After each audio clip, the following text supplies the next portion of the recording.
welcome everybody to this virtual conversation today on the anniversary of Internment, the 9th of August. It's extraordinary to think back that it's 50 years already since those terrible events of August 1971. And we're joined today, we're very privileged to be joined by Liam Shannon from Belfast, who was one of the original hooded men, and is going to share with us his experiences of that time. And also by Patricia Coyle, a solicitor from Hart Coyle Collins. Patricia's a native of Derry, and Patricia's going to tell us about some very important legal actions that are being taken at this point in time on behalf of an individual who was waterboarded, and tell us the background to that case. And we're going to discuss the legacy of those days and the legacy of torture. My name is Paul O'Connor from the Pat Finucane Centre, and this event is jointly organised by the Centre and the Bloody Sunday Trust, Museum of Free Derry, and the Gas Yard Féile. So welcome everybody. Without further ado, Liam, who's joining us from Belfast, and as I said, we're very, very privileged to have you join us, Liam.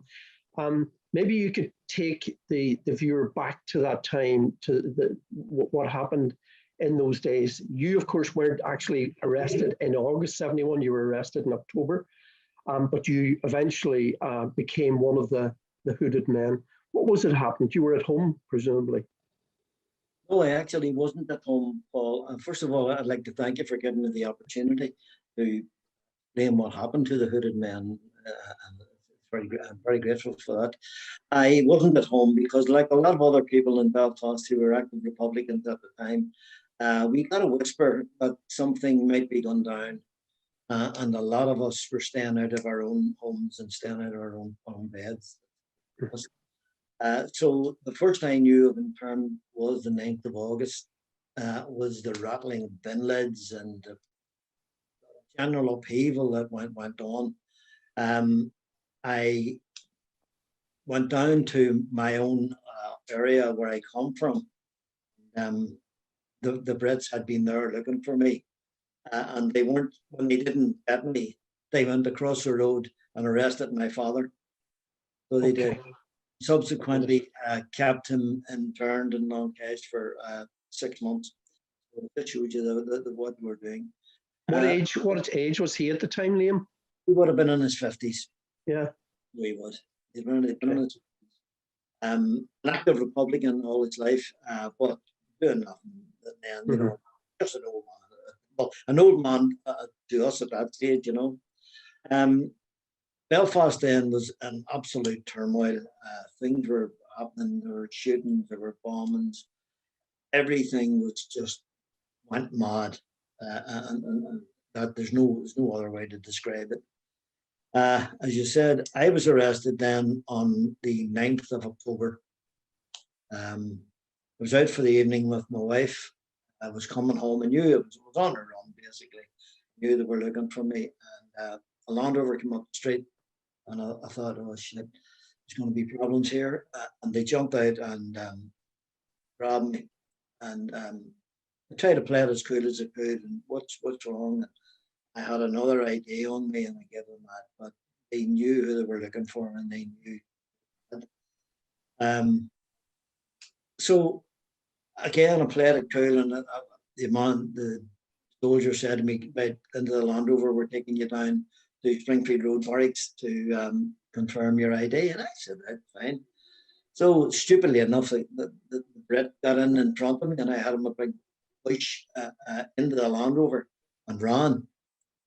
I ran about 15 yards, and the Brit shouting at me, "Stop, stop." He wasn't stopping anyway. But just as I was about to turn into the entry, I heard 2 shots being fired. I actually heard the bullets passing me. Now, I'm not saying he shot at me, because he would have been a very bad shot at that stage, you know. I think he fired over my head or fired somewhere like that. But I ran through what was an entry, you know, backyard thing, and got through to the next street, and there was only one house had its light on, so I made for that house. Got through, got in the front door. It was a wee lady called Jane Daly, and Jane was in her 70s at the time and great supporter. But I ran through the house out to the back door, and typical of a wee pensioner, she had about 20 locks on the back door. By the time I got loosened in, I was getting an SLR in the back of my head. Yeah. Spotted me going into the house. So that started my adventure, for want of a better word. Where were you taken to then, Liam? I was taken Barracks? to, no, I was taken to Springfield Road Barracks to into their interrogation room. And there was a special branch officer who we all knew at the time. His name was Harry Taylor. Yeah. And Harry was a particularly bad individual, and he did it begins with a passion. So he proceeded then to slap me about and all the rest of it. And of course, they were firing all sorts of questions at me and one thing and another. I wasn't talking to them. And he threatened me then with the truth drug. And he pulled a cloth off this tray, and there was a big syringe on it, like something you'd inject a horse with. It terrified me, to be honest with you. So he puts this syringe to my arm and he says, "This is a truth drug. You'll tell me everything after this. Now, what do you?" So I just, go ahead. A good idea. He wasn't going to do it, but I was hoping he wasn't going to do it anyway. But he just went, "You're a clever boy, aren't you? Hit me another few digs." That's just went on for about a half an hour. And next thing, the Brits arrived in and told I was going to be moved. They brought me up the Spring, and anybody knows Belfast, they brought me up the Springfield Road, across Trooper Street, down to the Shankill Road, which is predominantly Protestant. And at that stage, the UDA were all out patrolling, marching up and down streets with their masks and buttons and whatnot. And one of the Brits says, "Why did we throw him out? You know, I'll say he tried to escape or something." So I'm lying spread eagled on the bottom, on the floor of a pig, and the Brits, there's about 5 or 6 of them in it, and they're all sitting with their feet on top of me. And one of them says, "Yeah, open the door." So I thought, they're not going to do that. Next thing, they opened the door, and the light from the street lights came in, and the Brit shouted to the crowd, "We've got an effing IRA man here. Do you want them?"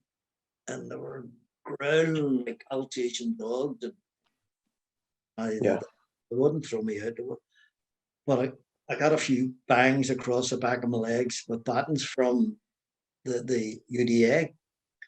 And then the Brits slammed the door, and they all had a good laugh at this and thought it was the funniest thing ever.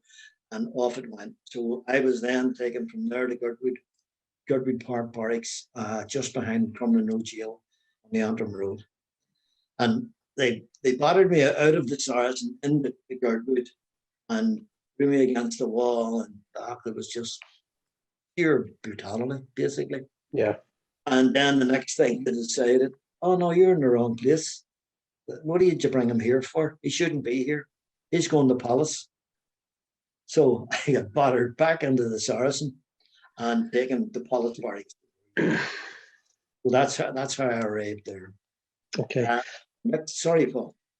Yeah, and so it's at Palace Barracks that the whole thing begins, that you begin to realize that this isn't just another bad beating and an interrogation like it was being given to a lot of people, but that actually you were going to be subjected to this special treatment of the 5 techniques. So this is a Palace Barracks. Besides that, I thought, maybe I'll do my 48 hours here, because everybody did 48 hours in Palace Barracks, and then you were brought into the Crum. You got a detention order, which held you for 28 days, and then you got your order, and that was it. So I, like everybody else, done the 48 hours in Palace Barracks, and then they said they were going to move me. So that was okay. They put me into a Land Rover and took me out to the playing fields. And I could hear a helicopter going, and I was thrown from the back of the Land Rover into the helicopter. The helicopter took off, and the short journey landed at Girdwood Barracks. And at Girdwood Barracks, there was a hole blown in the wall, which the back wall of Crumlin Road Prison. So they drove through there and right round to the front of the prison, which is the steps to the actual corridor and inside the Crum. He bodily pulled me out from under an arm, and it was all strange because there was 4 or 5 guys with me, all in tracksuits, fit-looking guys, didn't speak at all, a word. And I was dragged out of that, down the corridor, and into what I saw by the nameplate was the governor's office in the corridor in Crum. Took me in and desk in the corner, and this guy sitting behind it, youngish guy, and he was trembling. Honestly, he was sitting holding his papers and he was trembling. And I knew then there's something wrong here, you know. And he says to me, said who it was and all the rest of it, and says, listen, this has nothing to do with me. I have nothing to do with this, but I have to read this to you. So he read this thing out, which he then learned to be a removal order, where it just basically said that they were empowered to remove me to any place at any time where my presence was thought to be in the interest of. Right. And I said to him, well, what does that mean? And I sort of moved forward, and immediately they all bounced on me. And the wee governor guy says, look, I don't know. I don't know. I'm just told to read it out. He was more terrified than me. Yeah. He knew what was going down, obviously. I was taken outside, my coat pulled over my head and tied around me. Couldn't see anything. Thrown into the office steps, into the back of the Land Rover, taken round the Crumlin Road Prison again, out to Girdwood. I heard the Land Rover going again, the helicopter going again. At that stage, the hood pulled over my head, and I was bodily taken from the helicopter or the Land Rover into the helicopter, and I heard the doors going. And next thing, the helicopter started to take off, and rocked about and one thing and another. And somebody says, "Why don't we just throw him out and save us all the bother?" Because he's all sorts of bad language. And I again thought, threw me out backwards, and to my relief, it turned out to be about 3 or 4 or 5 feet off the ground. Liam, this happened to a number of people. When you were being thrown out, did you think that the helicopter was high in the air, or absolutely? Oh, absolutely. You thought you were being thrown to your death? Oh, yeah. I thought I was definitely that was it over, because we were in the helicopter was jiggling about, and you just got the impression we had lifted off, and we lifted off well, but thankfully we were only a few feet off the ground, and that's what they lifted me bodily and threw me back into the helicopter, and they all had a great laugh at this too, the Brits inside, and the helicopter then you felt it going up and the way it went, and at a couple of stages during the flight, they were saying things like, we need to pull in for fuel again. This were all English voices, because we're going across water now, and we need to fuel. Given the impression they were being taken to England, which I honestly thought I was that long in the helicopter.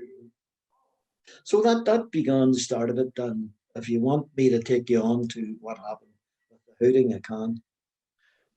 What we'll do for the moment, I think, is pause that for the moment, because we do want to go back to what actually happened then.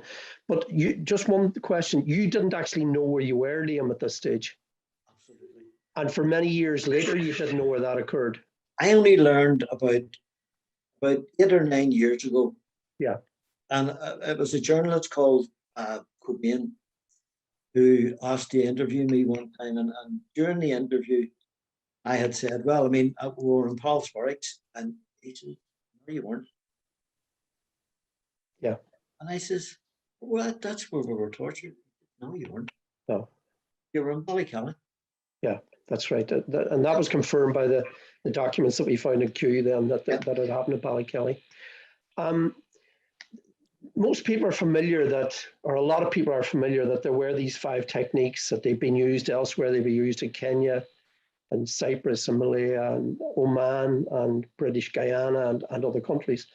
I think what is less well known, and we're going to return to the techniques and allow you to tell us what happened there, Liam, but most people are not as familiar, not nearly as familiar with the fact that there was another technique in addition to the sheer physical brutality, which you might, I think you've described it to me once as the 6th technique. Yeah. But there was another one that wasn't as widespread. But Patricia, you're heavily involved now in the case of Liam Holden, and perhaps you could explain to us what the background is to that, because we're talking the same period. And if you could give us a background on that, and then we'll return to Liam. Sure. Thank you for asking me to speak today. And just to confirm, I speak on behalf of my client with his consent.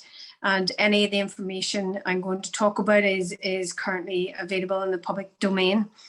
So I act for a gentleman called Liam Holden, who was arrested in the 16th of October 1972. That was for the alleged murder of a private in the army, a member of the 2nd Battalion of the Parachute Regiment, called Frank Bell. Frank Bell was shot on a number of weeks earlier, prior to my client's arrest, on the 17th of September 1972 in the Ballymurphy area of Belfast. He survived for 3 days and died 3 days later. It was a head injury, and my client was then subsequently arrested some 4 weeks later from his home in the very early hours of the morning. Now, interestingly, the arrest was carried out by the military, by the British Army, and he was taken to a military post called Black Mountain Barracks in the Belfast area, which had previously been a school. He was detained for in excess of 6 hours. The law at the time, which had come in after the banning of the 5 techniques, the public banning in March 1972 by the British Prime Minister as a direct result of what had occurred in Mr. Shannon's case, in the Hooded Men case. He was taken to Black Mountain Barracks, and he was the law at the time was, as a result of the Hooded Men case, that the military could only detain persons for a period of a maximum of 4 hours. Now, Liam Holden was kept in military custody at Black Mountain Barracks for a period of in excess of 6 hours. What occurred at Black Mountain Barracks was that he was initially punched, assaulted. He was hooded on the way to the barracks. He was then subjected to questioning, and very then unexpectedly became the victim of what's now commonly known as waterboarding. On my client's instructions, he was approached by a number of what he believed were elite members of the military, in terms of, and by elite I say a special forces team headed up by an SAS man. He was pinned to the ground. A tea towel was put over his face, and water from a bucket which was in the room was then poured into the tea towel. This is what's commonly known now by virtue of the American Guantanamo Bay as waterboarding. The consequences of waterboarding is that essentially that it's a simulation of drowning. There's an immediate asphyxiation and physical reaction. There is a panic, and as I understand from the limited number of cases that we've identified in Northern Ireland, which this was used between 71, and there was a further incident involving the allegations against the police in 1978 in Castlereagh. The use of this invokes absolute terror. I mean, Mr. Shannon there describes being thrown out of a helicopter backwards. One can only imagine the sheer panic and terror that such an act, would instill in the victim. And similar to that would be the consequences, the physical and emotional and psychological consequences of waterboarding. He was subjected, my client, to this on several occasions. He lost consciousness on one occasion. He was, at this stage, they were asking him to make admissions, the soldiers conducting the waterboarding, and a military intelligence officer who came into the room in between waterboarding sessions were asking him to confess to the killing of the soldier. He did not do so, despite it being the torture technique being repeated, nor did he do it despite losing consciousness. What then occurred is that he was threatened by gunpoint, I beg your pardon. He was then taken out of Black Mountain Barracks. He was hooded again, and he was taken to a location which he believed to be Glencairn. And he was again threatened at gunpoint and told that he would be left for dead at that location, and that the murder would be chalked up as a sectarian murder. What age was he at this time, Patricia? He was actually 18 years old the night before. He was and turned 19 on the 17th of October, the date upon. So he was taken back. He admitted in a false statement to the shooting and to possession of ammunition and a firearm, which had been found a number of weeks after the incident in an unrelated house search, which was nothing to do with my client. And that confession is quite shocking when one sees it, because it's a very short paragraph, and it essentially overshadowed the entirety of the rest of his life, that one paragraph. It fits on an A4 page, and he was then transferred to the police in Castlereagh, who indicated to him that they understood he had something to tell them, and they alleged the false confession was repeated at that stage.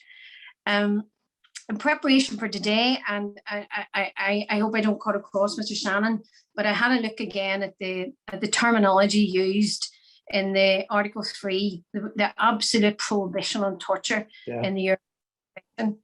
And I'll just read it here. It's a deliberate inhuman treatment causing very serious and cruel suffering, resulting in special stigma and consequences. And there can be no doubt that in both of these instances, in relation to what happened to Mr. Shannon and the other hooded men, as they're collectively known, and what happened to Liam Holden, is really quite, it fits that criteria, and is really quite shocking and appalling in circumstances where it was conducted by on the allegations and instructions of my client. It was by a first world country. Yeah, before I want to return to Liam, but before doing that, the sequel to what happened to Liam Holden is even more shocking, I think, for many people who probably aren't aware of it. So perhaps before we move back to Liam, can you explain to our viewers what then occurred? He signed a false confession, and what then occurred? Mr. Holden was then prosecuted on the basis of the confession. There was absolutely no other evidence against him, no eyewitness testimony, no forensic evidence. There was a find of a weapon, a .303, and some ammunition unrelated to my client in a property a number of weeks after the shooting. And there was no forensic connection between my client and the weapon and the ammunition. So it was simply he was prosecuted essentially on the sole evidence of this short confession statement, which was written after oppressive and coercive use of the torture techniques. He was then prosecuted at the age of 19 in the Belfast City Commission Court in Belfast, the equivalent of the Crown Court. It was a pre-Diplock case, so it was April 1973 on a 4-day trial from the 15th to the 19th of April. He was convicted by a jury because it was before a jury, not a judge sitting alone. After my client gave evidence, not once, but twice, about what we would now describe as He gave evidence in order to attempt to render the confession statement inadmissible on the basis that it was not voluntary. And one can appreciate that such evidence would have sounded quite outlandish in April 1973 in Belfast, as compared to the global experience and information that we now have access to. But he was convicted after 1 hour and 15 minutes of jury deliberation. And of course, we also have the issue about jury composition at that time and the fact that it was based upon property ownership. The only evidence against him, as I say, was the confession statement. It was contested twice, and he gave evidence twice at both the voir dire in relation to the admissibility of the confession and then at the trial proper in front of the jury. And he received, because it was a capital murder charge, the death penalty in April 1973 in Belfast. He then was housed in the condemned man's cell in criminal jail for a period of almost 5 weeks, during which time he was under 24-hour scrutiny with 2 prison officers actually in the cell. And he was, the death penalty was then, during that period of time, on the 15th of May, 1973, commuted to a life sentence. He served 17 years in custody, 23 years subject to life license conditions before his convictions, the wrongful convictions, were quashed by the Court of Appeal here in Northern Ireland on the 21st of 2012. Okay, Patricia, that's quite a shocking story that really deserves to be heard, and we're going to return to that. So that's Waterboard. And going back to yourself, Liam, you find yourself now at an unknown location. We now know it was actually Ballykelly, but you thought it was still in Belfast, and then began the process of the 5 techniques. Is that how it happened? Yeah, well, first I knew of it was, again, when the helicopters dropping down, it landed, and I could hear the Land Rover going again when the rotor stopped making so much noise. I was taken from the back of the helicopter, thrown bodily into the Land Rover again, and taken across what I only assumed to be a football field or some sort of grassy area, getting bumped about, taken out, walked into a building. Again, this was all with the hood on, so this is all supposition.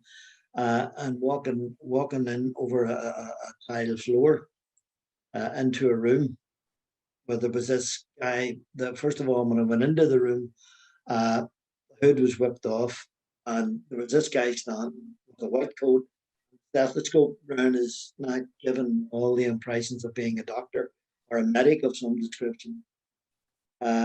He didn't speak anything to me other than short syllables. Strip, take off all your clothes, leave them there, do all that, and give me what I only say is the most cursory examination I ever had.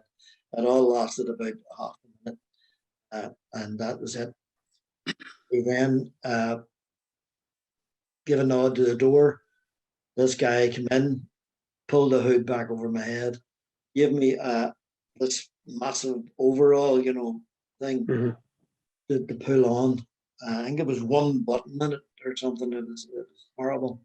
And they then put cord or rope in through the hood and onto the epaulets of the boiler suit, and then led me out into another room. That commenced the 5 techniques. Could you briefly explain, maybe for people that aren't as familiar, what the 5 techniques were? Yeah, Liam, if you don't mind.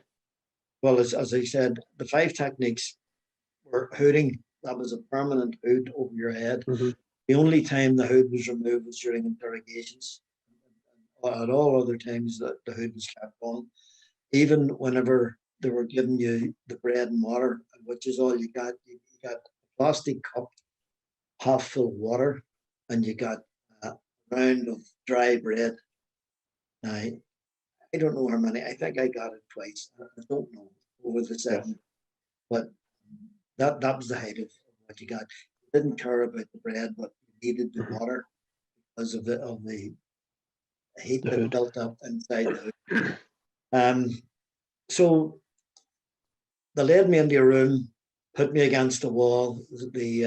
Again, another one of the 5 techniques, wall standing, which the prisoner or whoever was put in a stress position, and you had to get on your fingertips against the wall, and up on your toes, your back arched in, and believe me, you can't stay up like that Yeah. for long. Yeah. The next one was the white noise, and it was probably more debilitating than anything. The white noise was, we all have our own way of describing it. To me, it was like steam hissing out of a pipe, and the volume of it went higher and lower. The pitch went up and down with it, but it was ear piercing. And I'd always described it as something that went in the top of your head and went right down your body, and it just affected every sinew in your body and nerve on the way down, come out your feet and went back up again. And if you can just close your eyes for a minute and imagine what that was like when you were inside a hood and when all this was going on, and every time that you tried to get off the wall, you get punched, your hand get bladdered, and your fingers get bladdered, and that was just an awful one of the 5. The other 2 was restricted diet, which was, as I say, bread and water, and after that was the 6th one, which you described sheer brutality. And that's not one to talk about. But And how long were you there for, Liam? I was there from the 11th to the 18th, 7 days. Wow. Okay. And of course, what you're describing here is decades before Guantanamo, but very, very similar to what the US was doing in Guantanamo in terms of the techniques. And of course, these techniques have been used previously in other colonial wars. So when you finally, I mean, where were you at in your own head at the end of the 7 days? I didn't know where was what was happening. I was completely, it was called sensory deprivation for that very reason, that you were deprived of all your senses. You lost time, you lost all reality, you lost everything. You just didn't know anything about it. You were led away at a couple of different stages to a room. You were dragged in, banged down on a chair, the hood pulled off, and there, sitting across the table from you, was the silhouette of a special branch officer. And there were 2 arc lights shining into your face. It was like something out of a KGB novel that you read 30, 40 years ago. That's exactly what it was like.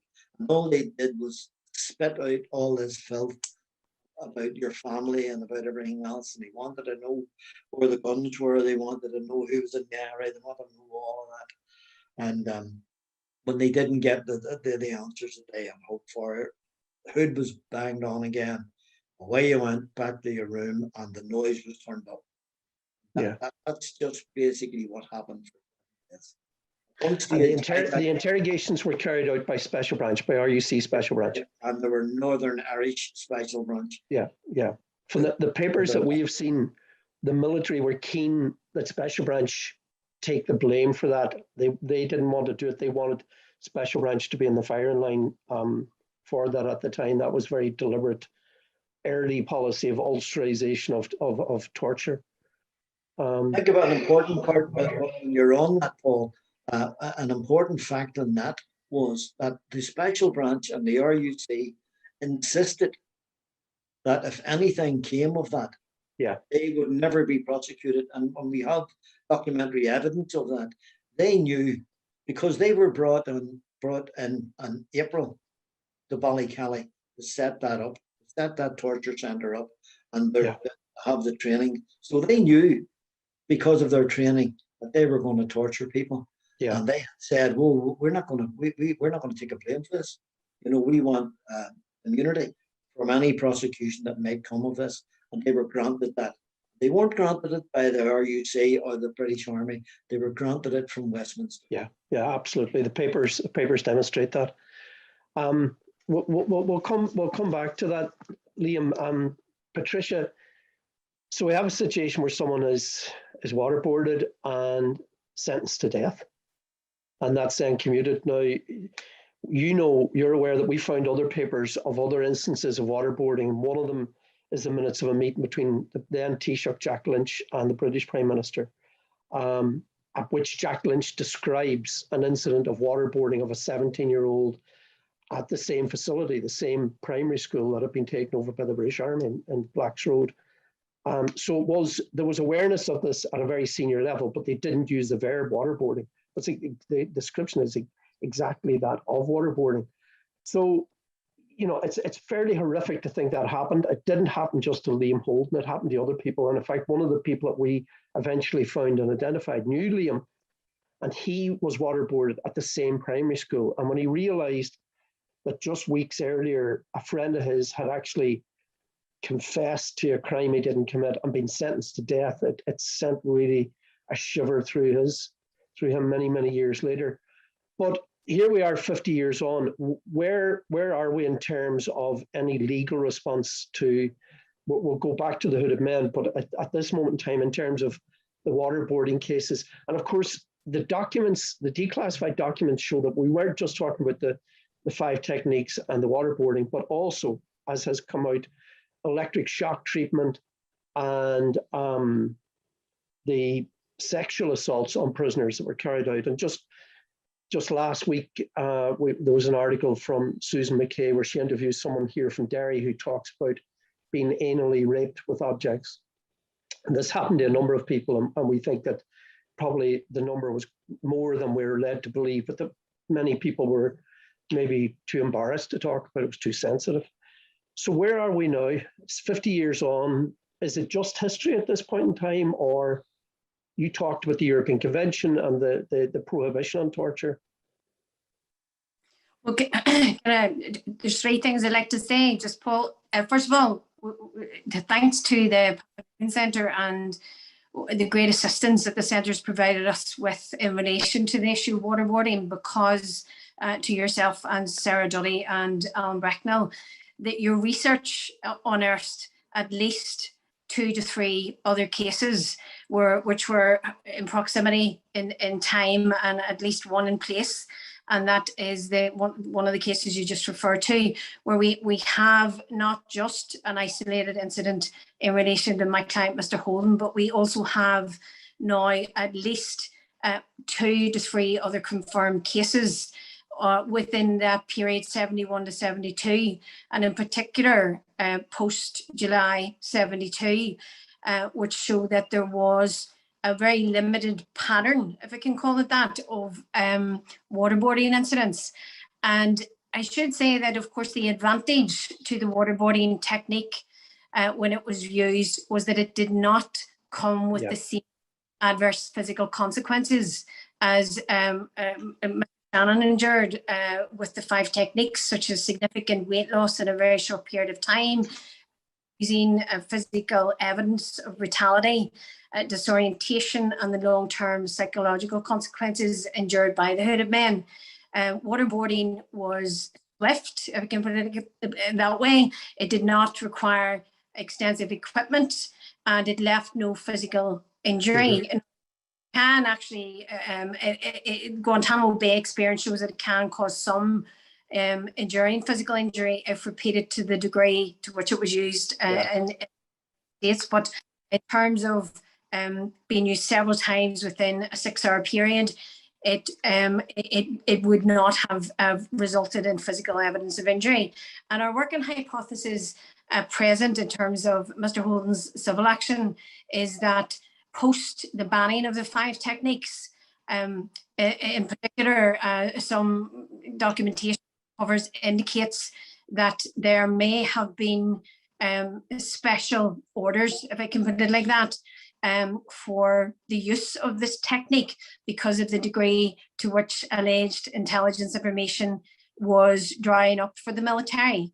And this was then used effectively, sporadically, and only in a limited number of cases that we've been able to identify, but certainly used in order to, for example, in Liam Holden's case, close the book on the murder of the first member of the Parachute Regiment in Northern Ireland. And so in terms of where we go here, I dealt with Mr. Holden since 2002.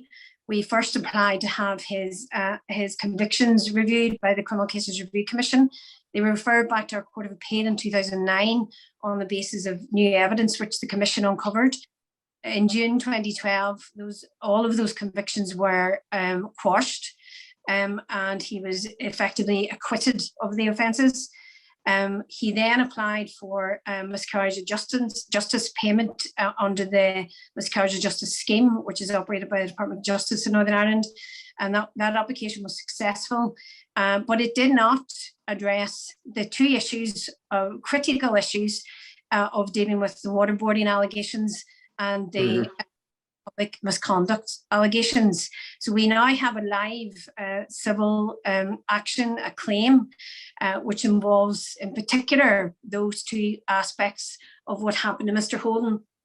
And quite interestingly, and very recently, this case was listed for hearing on the 1st of June 2021, just this year, some 14 days, I think, or 13 days before the UK Supreme Court heard the hooded men legal debate, and I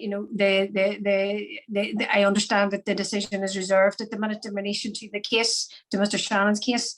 And some 6 days before the 1st of June, the Ministry of Defence applied to have the civil action vacated, to have the date taken out, on the basis that they were unable to source veteran military witnesses, having had some 9 months to do so. Yeah. In the intervening period. The court, and I can say this is a matter of public record, indicated the Lord Justice who dealt with the at the trial date indicated that he was insulted. The court was insulted at the application, but felt his hands. And can I ask you something about that, Patricia? As far as I understand, there is no possible statute of limitations for torture.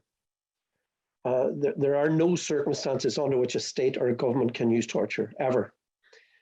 And of course, more recently, we've had the Secretary of State announce proposals at the moment, and they're just proposals, where they would like to bring in a complete amnesty, particularly for their own troops, and end inquests, and civil actions, and police ombudsman investigations, and so on.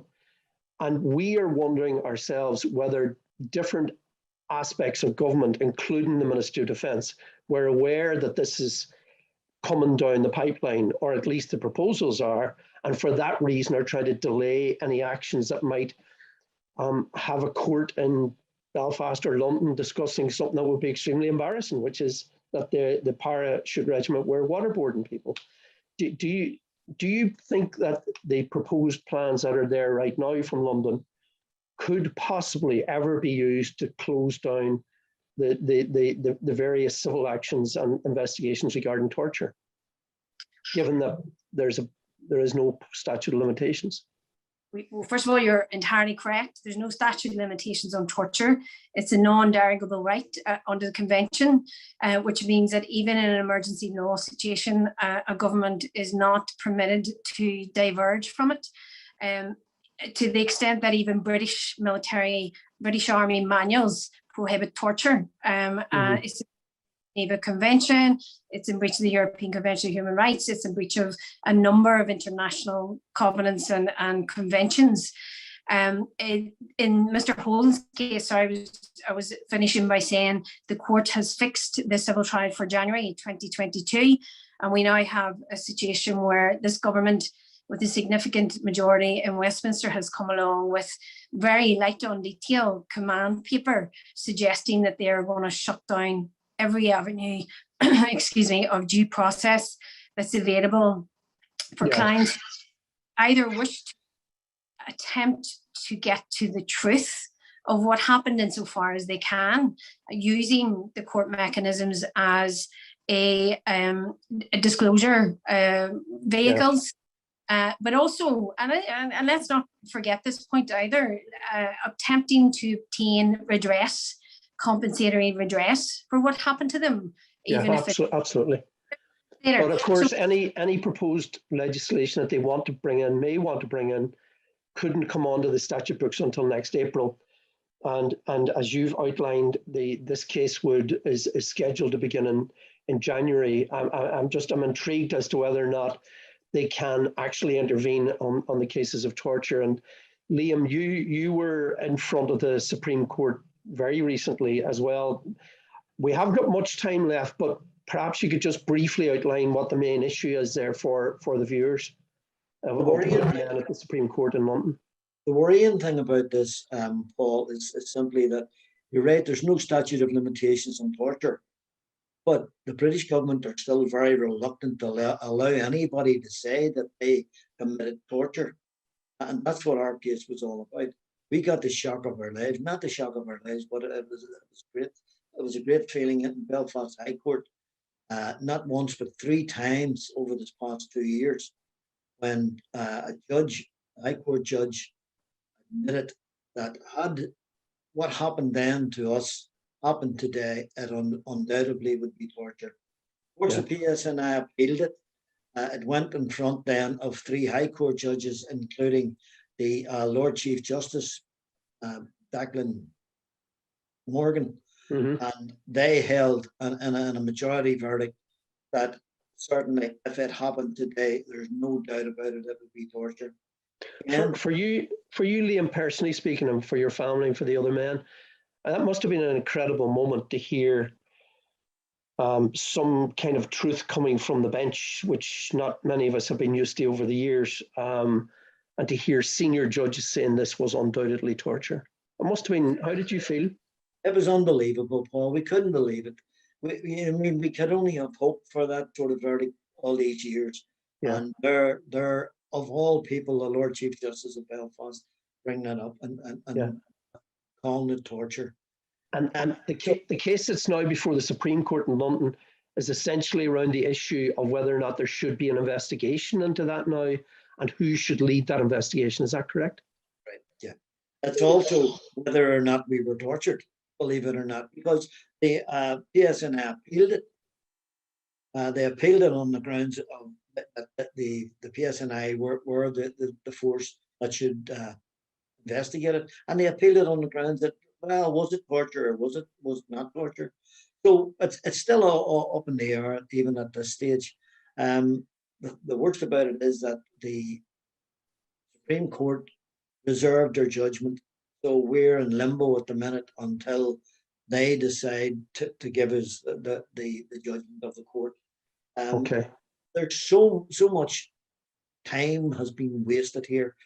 Had the European Court handed down the right decision then, 1978, when they had the opportunity, all those lives and all that heartache would have been away for people all over the world who have suffered from torture, but they didn't do it. Yeah, and the European Court judgment at that time, which held that the treatment was inhumane but wasn't torture, was used in other courts. It was used in Israel. It was used by the Brazilian military and so on to justify the similar techniques. That came on the back of the Commission, the European Commission's verdict that it was torture, and unanimously decided it was torture. But then again, when it went to the court, it was overturned. Yeah. Small wonder, watching what's happening with yourself, Liam, in terms of such a controversial case going to the Supreme Court, and the challenge that you're taking, Patricia, in terms of the waterboarding case. Actually, it's small wonder that they want to close down all access to justice. I mean, it's not really surprising at all. But so you're hoping to get this into court in January of next year. As I said, the earliest they can get any legislation through is April. So there's a ray of hope there for Liam and for that case to receive some kind of judicial resolution. I should say there's enormous burden on and onus now on our judiciary in relation to this if one can describe it as legacy litigation, and that includes claims that are before the court, whether on a truth-finding mechanism basis, live inquests and criminal prosecutions. We have a very modern judiciary now with who are accustomed to dealing with the Human Rights Act, which has embedded contemporary standards of fairness into our jurisprudence.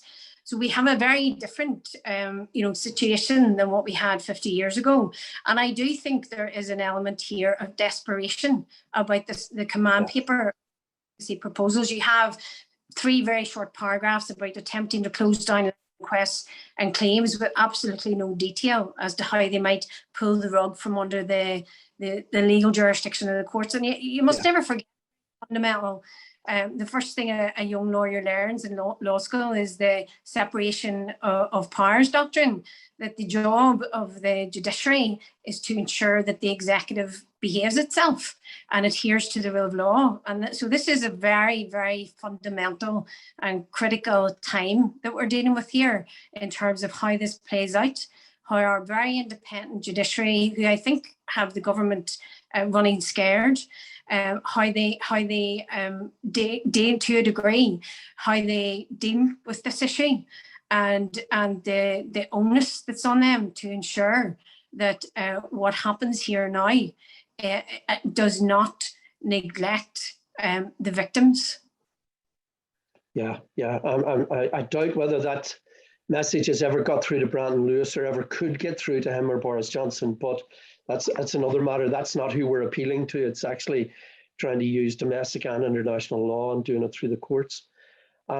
So Liam, for yourself, do you feel that things have changed in terms of how the whole issue of the hooded men and the torture that happened at that time is now regarded, and how people think about that? Do you feel that you're no longer a voice in the wilderness saying this is what happened to us, but rather that people believe it, that they acknowledge it, that it's understood that was part and parcel of repression at that time?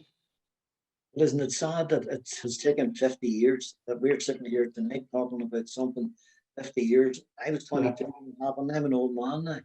It's only now that it's coming to light. And to be honest with you, I'll not believe anything until given what happened to the Finucane family.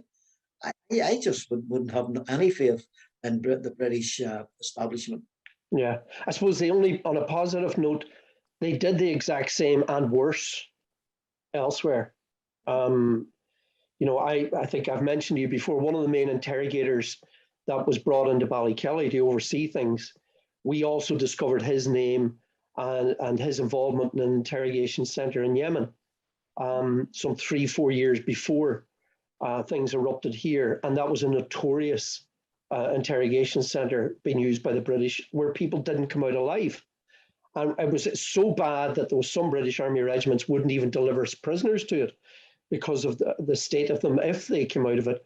And I suppose the only positive note is that though these things happened maybe 50 years ago or 30 or 40 years ago, it hasn't been resolved yet from the way Britain would like it to be resolved. It's still running through the courts.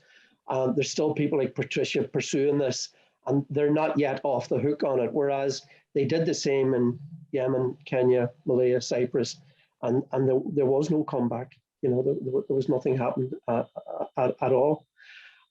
We're coming very close to the end, and it's been fascinating. I wish we actually had more time, because we haven't really heard all of the full story of what happened with Liam and the background to the waterboarding.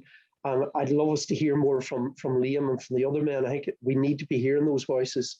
We're very, very pleased that you both were able to join us. I think it'd be remiss for me, given it's the Gashard Féile, and we're in Derry, and you're Derry born, Patricia, although you now live in Belfast, just to remind people that it was you, unless I'm mistaken, who found all the contradictory statements from the parachute regiment about what happened in Derry on Bloody Sunday. You found those in the National Archives and began to kind of lift the lid on the dirty background to the cover up of Bloody Sunday. And that really does need acknowledged. Yeah.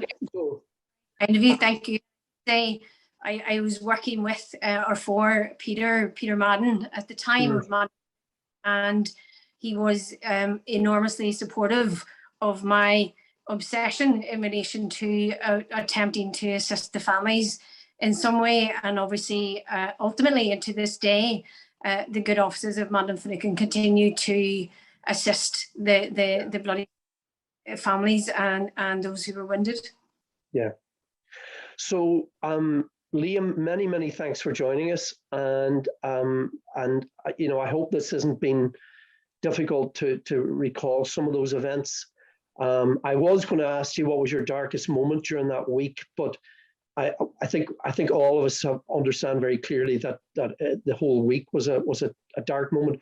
One thing possibly I did want to finish off on: when you were finally transferred back, was it presumably to Crumlin Road or Longkesh? That was Crumlin Road. But can I just say that on the last day, that was probably my darkest moment. The last day was. I was taken off the wall and led away, led into what was a British Army washroom. You know, I could feel the cold ties. Yeah. Led up, pushed against what was the sink, and the hood was pulled off. And that was my darkest moment, because I didn't recognize myself. I didn't know who I was. I couldn't even tell. I was like a rabid dog with a growth of beard. It was matted with saliva because of the hood on so long. Mm-hmm. The sight of the eyes were the mirror of your soul. My eyes were just two dark holes in my face. And that was the scariest moment of my life. Okay. Very sobering thoughts there to finish off with. Liam, many thanks for sharing that with our viewers. Patricia, many thanks and good luck with both cases, and we'll never let them get us down. Okay. Thank you. Thank you.